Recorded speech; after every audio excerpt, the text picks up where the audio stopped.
दोस्तों, अगर आप 8वीं, 10वीं या 12वीं पास हैं और एक सरकारी नौकरी का सपना देख रहे हैं, तो आज का ये वीडियो आपके लिए बहुत भी बड़ी खुशखबरी लेकर के आई है।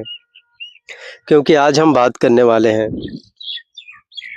प्राइमरी ग्रामीण टीचर भर्ती 2026 के बारे में कि किस तरह से आप जो है ग्रामीण टीचर हैं, वो बन सकते हैं। जिसमें करीब संभावना जताई जा रही है कि इस बार करीब 85,000 पदों पर भर्ती जो है सामने आ रही है। और सबसे चौंकाने वाली बात क्या है जानते हो?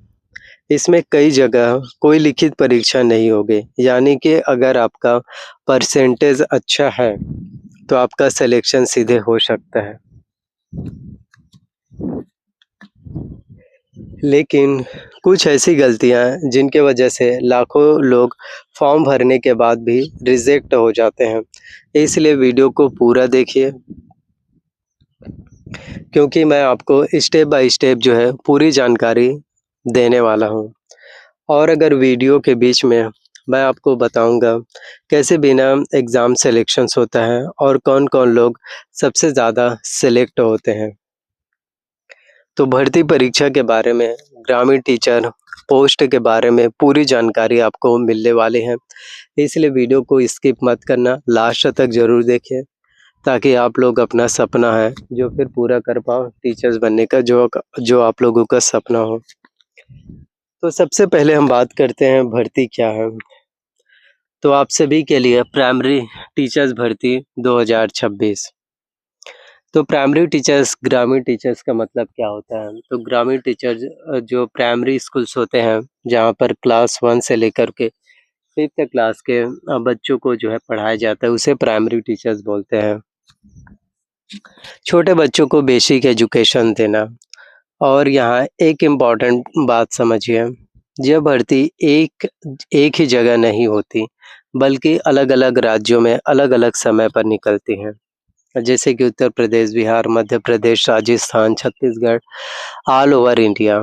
क्योंकि ग्रामीण टीचर के ये जो पोस्ट होंगे, तकरीबन 85,000 पोस्ट, ये पूरे ऑल ओवर इंडिया के सभी स्टेट्स के जो है प्राइमरी टीचर्स के पोस्ट को मिला कर के 85,000 के करीब हो जाते हैं। और ये आपके ऑल इंडिया लेवल की जो है पोस्ट होने वाले हैं, ऑल इंडिया लेवल की जो है वैकेंसीज़ जो है होने वाले हैं। तो इसलिए इसे पैन इंडिया अपॉर्च्युनिटीज़ भी कहा जाता है। लेकिन सबसे बड़ी बात ये है कि हर स्टेट का सिलेक्शन प्रोसेस थोड़ा अलग हो सकता है, अलग-अलग स्टेट्स के अकॉर्डिंग। अब हम बात करने वाले हैं क्वालिफ़िकेशंस के बारे में, क्योंकि क्वालिफ़िकेशंस जानना सबसे ज़्यादा ज़रूरी होते हैं, तभी तो आप लोग आवेदन कर पाएँगे। तो मिनिमम क्वालिफ़िकेशंस आपके 8वीं, 10वीं पास, 12वीं पास। लेकिन ध्यान से सुनो, कई जगहों पर बेसिक क्वालिफ़िकेशंस के साथ-साथ डीएलएड, बीटीसी या टीचर ट्रेनिंग भी माँगी जा सकती है। टीचर ट्रेनिंग मतलब कि आपका सीजीटेट हो या सीटेट, हर एक स्टेट में एक स्टेट होता है, एक स्टेट होता है और एक सीटेट होता है। CTET central teacher eligibility test होते हैं, सेंट्रल लेवल के। और पूरे भारत में हर एक स्टेट में एक स्टेट एग्ज़ाम होता है, स्टेट टीचर एलिजिबिलिटी टेस्ट। तो दोनों में से चाहे सीजीटेट सीटेट हो या ये स्टेट हो, दोनों में से कोई से भी अगर आप लोग एक एंट्रेंस एग्ज़ाम्स को अगर क्वालीफाई कर लेते हैं, तो फिर भी आप जो है टीचर्स बनने के लिए एलिजिबल हैं। और सिर्फ़ 12वीं पास होने से, डीएलएड कंप्लीट होने से टीचर्स नहीं बनेंगे। 12th पास आउट डीएलएड भी होने चाहिए, साथ ही साथ ग्रेजुएशंस के बाद बीएड है तो भी। लेकिन अगर मैं सिर्फ़ क्लास 1 से लेकर 5 तक के बच्चों को पढ़ाना है, तो 12वीं पास और डीएलएड भी कंप्लीट है, तो फिर भी आप लोग जो है टीचर्स बन सकते हैं। तो काफ़ी लोगों का जो सवाल रहता है कि अगर मेरे पास सिर्फ़ 10वीं पास है, तो क्या मैं अप्लाई कर सकता हूँ? हाँ, कुछ रिक्रूटमेंट में मौका मिलता है, लेकिन फाइनल सिलेक्शन जो है हायर क्वालिफ़िकेशंस वालों को ज़्यादा मिलता है। मान लो 2 कैंडिडेट्स हैं, एक कैंडिडेट्स जो 10वीं पास है और एक कैंडिडेट जो 12वीं पास है, 12वीं के साथ-साथ डीएलएड भी है। तो सिलेक्शंस में किसका चांस ज़्यादा होगा? ऑब्वियसली दूसरे कैंडिडेट्स का जिन्होंने 12वीं पास आउट किया है और प्लस डीएलएड भी किया है। इसलिए अगर आप सीरियस हैं तो आगे फ्यूचर्स में ट्रेनिंग ज़रूर करें। आगे फ्यूचर्स में आपको ट्रेनिंग है और जो ज़रूर लेने चाहिए और डीएलएड के कोर्सेज़ आप में से हर किसी के लिए ही सबसे ज़्यादा ज़रूरी है, वो आप लोगों को देखने को फिर मिल पाएँगे। देन अब हम बात करते हैं पार्ट 3 में एज लिमिट के। तो आखिरकार एज लिमिट क्या होगा? यहाँ भी एक ट्विस्ट है। मिनिमम एज लिमिट 18 वर्ष है, मैक्सिमम एज लिमिट 45 वर्ष है।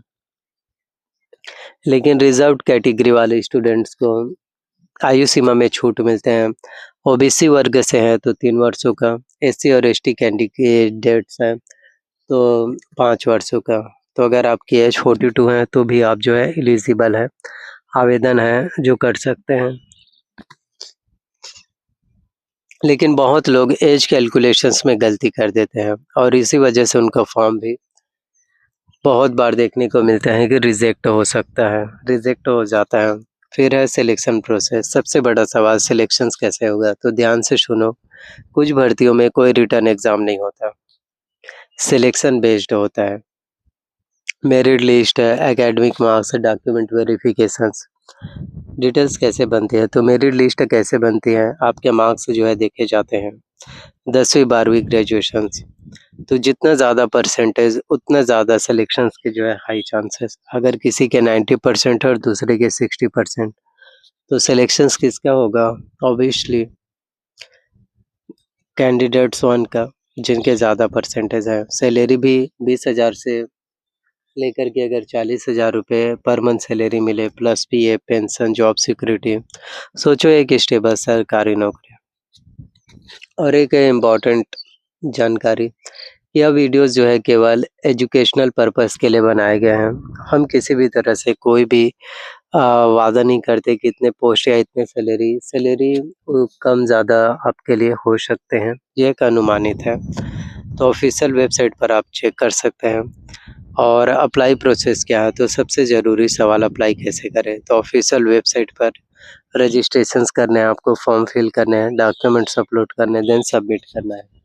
तो इस तरह से आपके सिलेक्शंस के जो चांसेस होंगे वो भी आप सभी के लिए फिर बढ़ पाएँगे। लास्ट डेट 30 अप्रैल और उससे पहले 25 अप्रैल तक आप लोग आवेदन है जो कर सकते हैं। देन डॉक्यूमेंट्स, तो रिक्वायर्ड डॉक्यूमेंट जो होंगे मार्कशीट, आधार कार्ड, फ़ोटो, सिग्नेचर। फ़ोटो आपके ब्लर नहीं होने चाहिए, फ़ोटो आपके बिल्कुल सही दिखने चाहिए।